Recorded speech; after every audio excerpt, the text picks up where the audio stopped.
Bom dia aos ouvintes da rádio. Vocês sabiam que já existem sites onde as pessoas colocam dinheiro em palpites sobre o futuro? E não é somente sobre o resultado de futebol. Dá para apostar em quase tudo. Resultado de guerra, se vai terminar, se vai continuar, resultado de eleição, decisões de governos, índices políticos e até mesmo a data de quando Jesus vai voltar. Isso pode parecer estranho, é porque realmente é. Então quero explicar um pouquinho como é que essas plataformas funcionam. Esses sites, eles são chamados de mercados de previsão. São plataformas online onde as pessoas negociam a probabilidade sobre eventos futuros. Ou seja, elas são um reflexo do desejo de milhões de pessoas. Uma pessoa tem um palpite, a outra também, e isso acaba virando uma grande aposta. O resultado, entre sim ou não, até então, parecido com uma bet. Só que, no caso das bets, as pessoas apostam contra a banca. E essas plataformas de palpites, elas apostam contra outras pessoas. E você pode comprar e vender o seu palpite se ele estiver com valor legal. Muita gente associa isso, diz que é muito parecido com uma ação na bolsa de valores. Mas é importante sempre frisar, jogo não é investimento e esse tipo de aposta não é investimento. Palpite e resultado não é investimento. Investimento é outra coisa.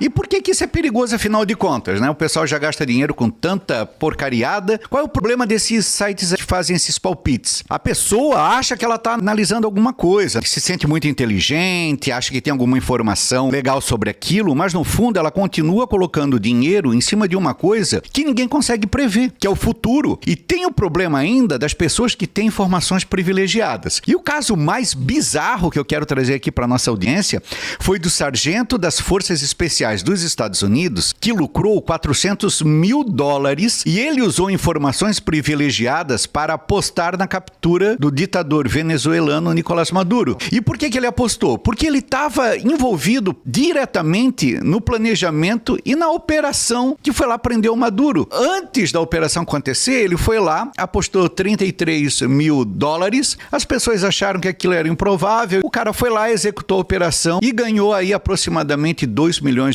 quando a gente converte o valor da aposta. Então, se uma pessoa de alto escalão consegue fazer isso, imaginem o que não acontece por trás. Então, imagina o risco disso nas eleições. Se muita gente começa a apostar num candidato que é azarão, que ele vai chegar ali na finaleira entre os três mais, isso pode dar uma sensação de resultado decidido. E aqui no Brasil a gente tem aquele sentimento de voto útil. Ninguém quer botar o seu voto fora. E aí, às vezes, um cara que não tem nada a ver com o rolê acaba emplacando por conta de aposta pessoal. E por isso que o Brasil, por causa desse risco, já começou a proibir esse tipo de plataforma e a ideia é evitar que isso vire uma proposta de aposta disfarçada. E essas plataformas só começaram a rodar porque encontraram na nossa legislação uma brecha. Agora o governo está correndo atrás para corrigir isso daí e, na minha opinião pessoal, até ele não conseguir morder. A hora que ele conseguir tirar a parte dele, quem sabe isso daí volta legalizado. A gente nunca sabe. Nas bets foi assim. O jogo do Tigrinho também foi assim. Era ilegal? Não podia. O governo regularizou, começou a morder, virou legal.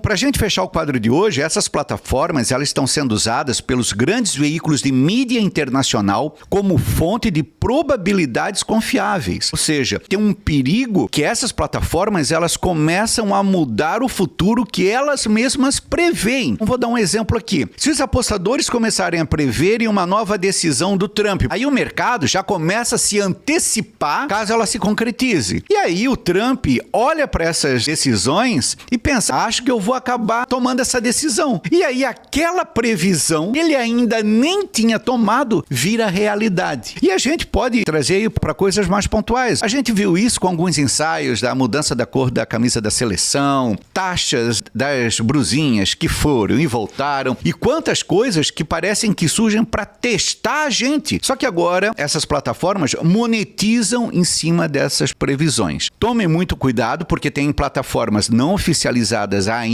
correndo por aí, por fora, enquanto não saem do ar. Vale sempre frisar, esse tipo de palpite, de previsão de futuro, não é investimento. Valeu!